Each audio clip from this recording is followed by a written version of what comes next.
Hello बच्चों, कल हमने हिंदी व्याकरण में भाषा और उसके प्रकार पढ़े थे। क्या पढ़े थे? भाषा और उसके प्रकार। तो भाषा इसमें थी लिखित और मौखिक भाषा, दोनों लैंग्वेज थी, ओरल और रिटन लैंग्वेज। तो आज हम आगे बढ़ते हैं पेज नंबर 3 पे, पेज नंबर 3 पे। इसमें है लिपि, स्क्रिप्ट।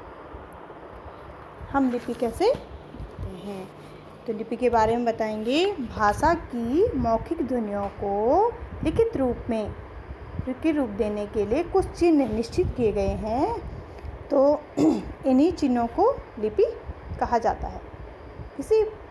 इस प्रकार भी कहा जा सकता है, किसी भाषा को लिखने का ढंग लिपि कहलाता है।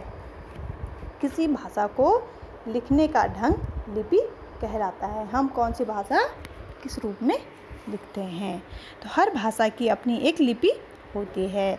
जैसे हमारा क्या है, हिंदी में लिखा है यहाँ भारत मेरा देश है, और 3rd नंबर यहाँ पे है इंडिया इज़ माई कंट्री, और संस्कृत इंग्लिश में हो गया, ये संस्कृत में अहम विद्यालयम गच्छामि। तो कुछ लिपियाँ एक से अधिक भाषाओं के लिए भी प्रयोग की जाती हैं। हिंदी और संस्कृत भाषा देवनागरी लिपि में लिखी जाती है। तो इसी तरह कुछ अन्य भाषाएं और लिपियाँ नीचे दी गई हैं। यहाँ पे देखो भाषाएं हैं, भाषाएं और लिपियाँ। तो हिंदी, संस्कृत, देवनागरी, अंग्रेजी, रोमन, पंजाबी, गुरुमुखी, उर्दू, फारसी।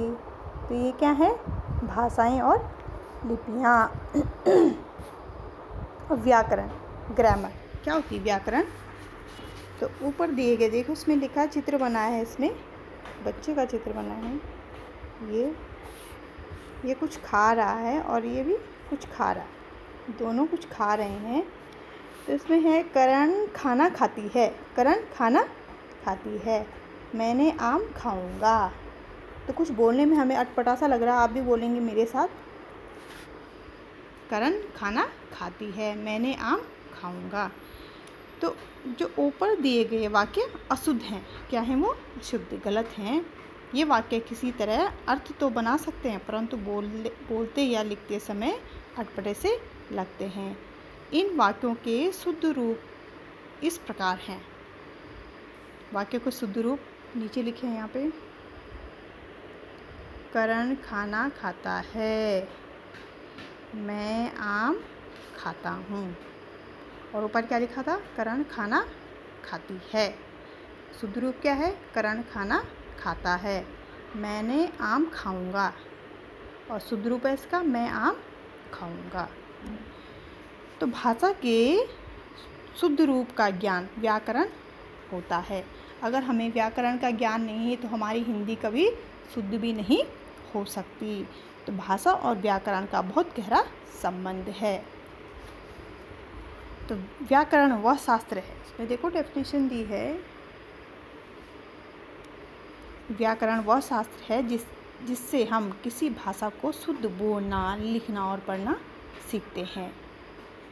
व्याकरण वह शास्त्र है जिससे हम किसी भाषा को शुद्ध बोलना, लिखना और पढ़ना सीखते हैं। ओके, आगे बढ़ते हैं।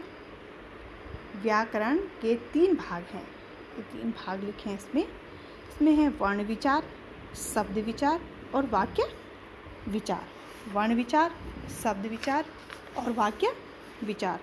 तो आज आपको इतना पढ़ा रही हूँ, नेक्स्ट वीडियो में आपको क्वेश्चन आंसर दूंगी।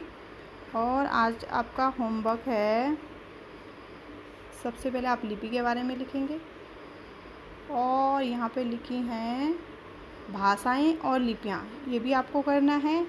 और व्याकरण के बारे में लिखना है आपको कि व्याकरण वह शास्त्र है जिसके हम किसी भाषा को शुद्ध बोलना, लिखना और पढ़ना सीखते हैं। ये 3 चीज़ें आपकी होमवर्क में हैं।